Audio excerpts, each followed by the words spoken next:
오늘 우리가 함께 볼 말씀은 사무엘하 15장 30절에서 37절까지가 되겠습니다. 사무엘하 15장 30절 말씀부터 먼저 읽겠습니다. 다윗이 감난산 길로 올라갈 때 그 머리를 그가 가리고 맨발로 울며 가고 그와 함께 가는 모든 백성들도 각각 자기의 머리를 가리고 울며 올라가니라. 어떤 사람이 다윗에게 알리되 압살롬과 함께 모반한 자들 가운데 아히도벨이 있나이다 하니 다윗이 이르되 여호와여 원하옵건대 아히도벨의 모략을 어리석게 하옵소서 하니라. 다윗이 하나님을 경배하는 마루턱에 이를 때 아렉 사람 후세가 옷을 찢고 흙을 머리에 덮어쓰고 다윗을 맞으러 온지라. 다윗이 그에게 이르되 내가 만일 나와 함께 나아가면 내게 누를 끼치리라. 그러나 내가 만일 성으로 올라가서 압살롬에게 말하기를 왕이여 내가 왕의 종이니이다. 전에는 내가 왕의 아버지의 종이었더니 이제는 내가 왕의 종이니이다 하면 내가 나를 위하여 아히도벨의 모략을 패하게 하리라. 사독과 아비아달 두 제사장이 너와 함께 거기 있지 아니하냐. 내가 왕의 궁중에서 무엇을 듣든지 사독과 아비아달 두 제사장에게 알리라. 그들의 두 아들 곧 사독과 아히마스와 아비아달의 요나단이 그들과 함께 거기 있나니 너희가 듣는 모든 것을 그들 편에 내게 소식을 알릴지니라 하는지라. 다윗의 친구 후세가 곧 성으로 들어가고 압살롬도 예루살렘으로 들어갔더라. 자, 여러분 무슨 말씀인지 아시겠어요?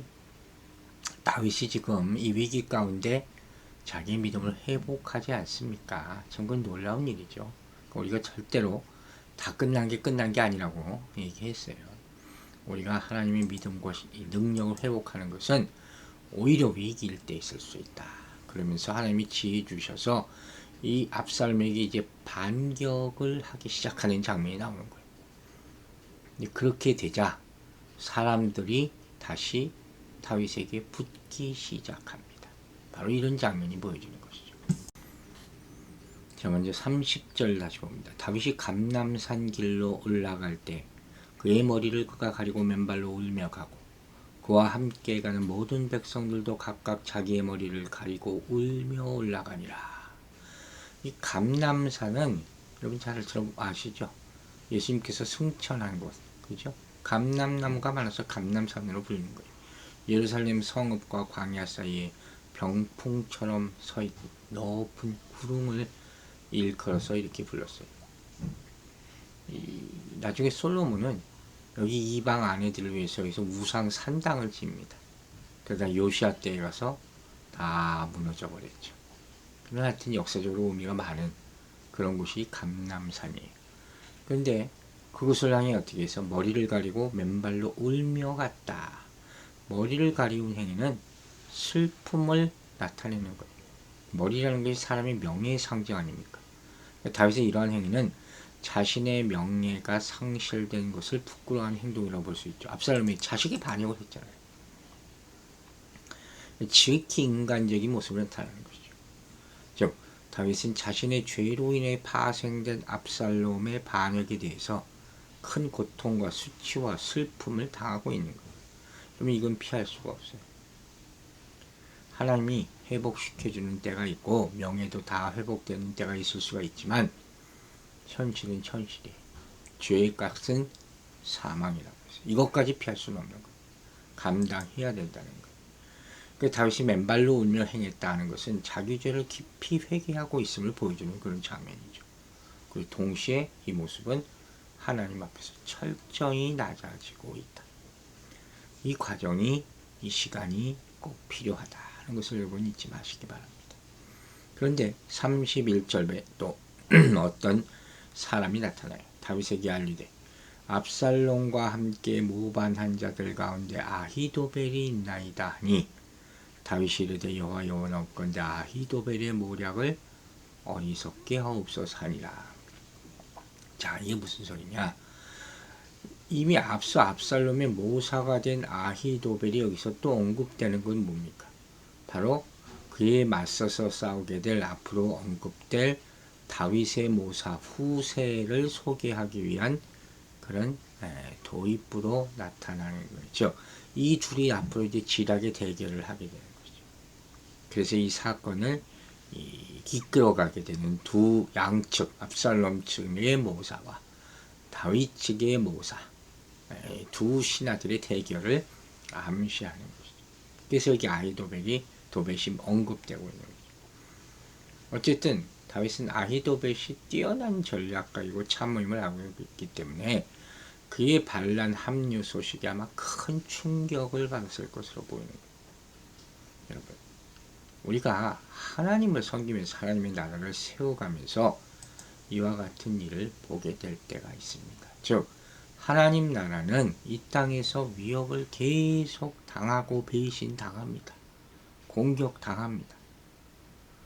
하나님 나라가, 교회가 세워졌을 때 교회는 그냥 거룩하지 않습니다. 성도가 거룩할 때 교회가 거룩해지는 것이죠. 교회 자체가 거룩할 수는 없는 거예요. 성령의 임재가 있어야지 거룩해지는 것이죠. 이처럼 아히도벨이 압살롬의 반역에 가담했다는 소식은 다윗에게 충격이죠. 어떻게 그럴 수가 있을까? 마찬가지예요. 사탄은 하나님 나라가 완성되기까지 수단과 방법을 가리지 않고 위협을 일삼는 것이죠. 그러나 결국 이것은 잠시뿐이다. 성경은 얘기하고 있어요. 그리고 나서 뭘 합니까? 다윗이 이르되 기도했다는 거예요. 다윗에게 간절한 기도가 나오는 거예요. 애통하는 마음과 회개하는 심정에서 드려진 이 기도는 비록 짧지만 하나님께 그대로 상달돼 이루어집니다. 즉 아히도벳의 모략은 뒤에 가서 후세에 의해서 완전히 무력화되고 말기 때문이에요. 여기서 우리는 마음을 다한 간절한 기도는 하나님의 마음을 움직이는 큰 능력이 있다는 것을 다시 한번 보게 되는 것이죠. 여러분 간절함으로 오늘도 기도하시기 바랍니다. 하나님 나라 백성들은 위협당하는 하나님의 나라를 위해서 간절히 기도해야 되는 거예요. 기도하는 자가 하나님의 백성이고 기도하는 내용이 하나님의 나라를 위한 것이라면 아무것도 염려할 것이 없습니다. 하나님은 그 기도에 반드시 응답할 줄로 믿으시기 바랍니다. 이제 32절 보세요. 다윗이 하나님을 경배하는 마루턱에 이를 때 아랫 사람 후세가 옷을 찢고 흙을 머리에 덮어쓰고 다윗을 맞으러 온지라. 여기서 이 하나님을 경배하는 마루턱이라는 것은 좀 병칭 이상하죠. 감람산 꼭대기를 가리키는 거예요. 앞에서 30절에서 언급했잖아요. 여기서 말하는 경배는 제사보다는 기도를 의미하는 것을 이해하는 것이 좋겠죠. 어쨌든 여기는 지리적으로 인적이 드문 곳이기 때문에 하나님과의 영적 교제를 나누는 게 적절한 곳이라 할 수 있습니다. 예수님도 생전에 여기서 기도하시잖아요. 이게 또 우리에게 시사하는 거죠. 우리가 정말 간절한 문제 가지고 기도할 때 떨어져서 혼자 기도해야 되는 거예요. 하나님만 붙잡고 기도해야 되는 거예요. 이런 시간이 필요하다. 아렉 사람 후세가 다윗을 맞으러 왔다. 여러분, 지금 아히도벳이 저쪽 편으로 갔잖아요. 그리고 다윗이 위기를 느끼는 상황 가운데서 다윗은 바로 무릎 꿇고 기도하고 하나님이 바로 응답하셨다. 이 모습을 보는 거예요. 후세는 어떻게 했어요? 자신의 옷을 찢으며 흙을 머리에 무릅쓴 채 다윗을 맞아야 했다. 왕이 그러니까 자기도 따라하는 것이죠. 다윗이 압살롬에게 쫓겨 피난길에 나섰어? 얼마나 충격받았겠어요. 얼마나 슬프겠어요. 그것을 솔직하게 표현하고 왕에게 나오는 그런 모습이죠. 어쨌든 간에 앞서 말처럼 이처럼 피난길에서나마 후세를 만나게 된 것은 바로 그의 간절한 기도의 응답이라고 할 수 있는 것이죠. 이렇게 여기서 다윗이 후세를 만남으로써 아히도벳의 모략을 피할 수 있는 결정적인 전기를 마련할 수 있게 된 것이죠. 여러분, 하나님은 하나님 나라를 위한 기도에 반드시 응답하신다고 그랬잖아요. 하나님은 성도의 기도를 이끄시고 그 기도를 들어주시고 그 기도를 통해서 일하시고 그렇게 하나님 나라를 세워가시는 거예요.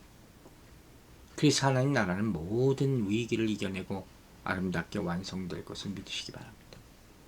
하나님 나라는 세우신 분도 하나님이시고 세워나가시는 분도 하나님이시고 사람이 세워나가는 사람의 나라와 달리 하나님이 세워가시는 하나님의 나라는 그 어떤 위기를 만나도 절대로 무너지지 않는다. 다윗에게 우리가 얻을 수 있는 것은 그는 끝까지 하나님 나라를 세웠다 하는 거죠. 그리고 하나님은 우리의 기도를 통해서 일하기를 원하신다 하는 것을 잊지 마시라는 거예요. 그 일이야말로 하나님의 나라를 세워가는 것이죠. 온전히 기도한다. 그러니까 우리는 기도할 때마다 그 기도가 하나님 나라가 세워지는 것과 어떤 상관이 있는지 살펴보라는 거예요. 나를 위해서만 기도하지 말라. 그 얘기를 하는 거죠. 즉 기도는 단지 자신이 원하는 바를 이루어가는 도구가 아니에요. 기도는 사람의 일을 위해서 사용되는 사람의 도구가 아니에요. 바로 하나님의 일을 위해서 사용되는 하나님의 도구임을 명심하시기 바랍니다. 영혼이 기도해야 된다는 거예요. 육으로 기도하는 게 아니라 영이 기도해야 돼요. 하나님은 영이시기 때문이에요. 한편 여기 나오는 후세라는 인물은 어떤 것은 다윗의 친구라고 기록되어 있거든요. 근데 사실 여기서 친구에 해당하는 히브리어 레라는 말은 백성들의 여론을 수렴해서 왕에게 직고하는 대신을 의미하는 말이에요. 따라서 여기서 후세는 다윗 왕의 단순한 친구 이상으로 왕의 정책 결정에 상당 부분 관여한 모사였다는 것을 우리가 알 수 있죠. 이제 33절에 이렇게 나와 있어요. 다윗이 그에게 이르되 네가 만일 나와 함께 나아가면 내게 누를 끼치리라. 자, 이게 또 무슨 얘기입니까? 아니 지금 이 사람이 후세가 다윗을 도와주러 온 건데 같이 가지 말라는 거예요. 이렇게 말한 이유는 아마 후세가 나이가 일단 많아서 자신의 일행을 따라오기 힘들 것을 염려했기 때문일 것으로 우리가 볼 수 있죠. 그렇지만 나중에 얘기 흘러가는 것을 보면 다윗의 이 말 가운데는 아히도벳의 버금가는 모사였던 후세가 지금 쫓아다니는 도망다니는 다윗을 따라가지 말고 예루살렘에 계속 그냥 머물러 있으면서 압살롬 측의 정보를 탐지하고 저들의 계략을 파괴하는 것이 훨씬 더 유익하다 하는 그 생각으로 이렇게 말한 거예요. 정탐꾼으로 살아가는 거죠. 계속 지금 다윗은 이 작전을 쓰고 있는 거죠. 그래서 34절에 이렇게 말합니다. 그러나 내가 만일 성으로 돌아가서 압살롬에게 말하기를 왕이여 내가 왕의 종이니이다. 압살롬에게 투항하라는 거예요. 전에는 내가 왕의 아버지의 종이었더니 이제 내가 왕의 종이니이다 하면 내가 나를 위하여 아히도벨의 모략을 패하게 하리라. 이게 다윗의 전략이에요. 그죠? 그러니까 아히도벳이 다윗 왕을 추격한 일에 대해서 압살롬에게 모략을 베푸는 일을 후세가 중간에서 방해하게 하는 것. 또 압살롬의 결정사항을 사독과 아비아들에게 알려줘서 다윗 자신에게 기별하도록 하는 것이죠. 그러니까 이와 같은 모습을 보면서 다윗은 자신의 곤경을 해결하기 위해서 두 가지 방법을 써요. 하나는 기도하는 것이고 두 번째는 자기에게 있는 온갖 지혜를 다 동원하고 사람들을 다 이용하는 것이죠. 우리 이것도 교훈이 되는 거죠. 하나님께 기도하고 그분의 도우심을 확신하는 가운데 우리가 인간적으로 할 수 있는 방법도 최선을 다해서 할 수 있는 거 다 해야 되는 거예요. 우린 가만히 있고 그게 아니라는 거예요. 이게 참된 믿음의 자세라는 거예요. 마태복음 7장 7절 8절 뭐라고 했어요? 먼저 하나님께 구하라. 구한 다음엔 찾으라. 찾은 다음엔 두드리라. 바로 이게 이 의미. 아시겠습니까? 꼭 명심하시기 바랍니다.